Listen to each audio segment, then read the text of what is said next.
बोलो गणेश जी महाराज की जय। गणेश चतुर्थी का व्रत माघ मास की कृष्ण पक्ष की चतुर्थी को रखा जाता है। इस दिन विद्या बुद्धि वारिधि के स्वामी गणेश तथा चंद्रमा की पूजा की जाती है।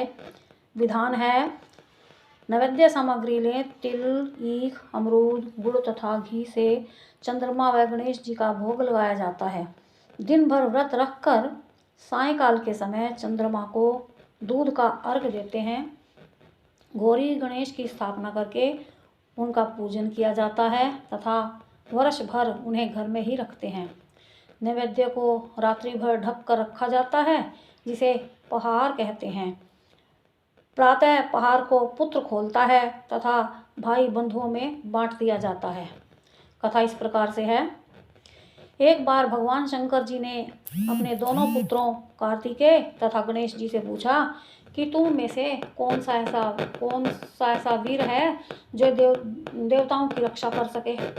तब कार्तिकेय जी ने अपने को देवताओं का सेनापति प्रमाणित करते हुए देव रक्षा योग्य अधिकारी बताया। इसके बाद भगवान शंकर ने गणेश जी से पूछा। तब गणेश जी ने कहा, मैं तो बिना सेनापति बने ही देवताओं के सब संकट हर सकता हूँ। शिव जी ने दोनों बालकों की परीक्षा लेने के लिए कहा कि तुम दोनों में से जो भी पृथ्वी की परिक्रमा करके सबसे पहले मेरे पास आ जाएगा, वही वीर तथा सर्वश्रेष्ठ घोषित कर दिया जाएगा। कार्तिकेय जी अपने वाहन पर मोर पर चढ़ करके पृथ्वी की परिक्रमा करने चल पड़े।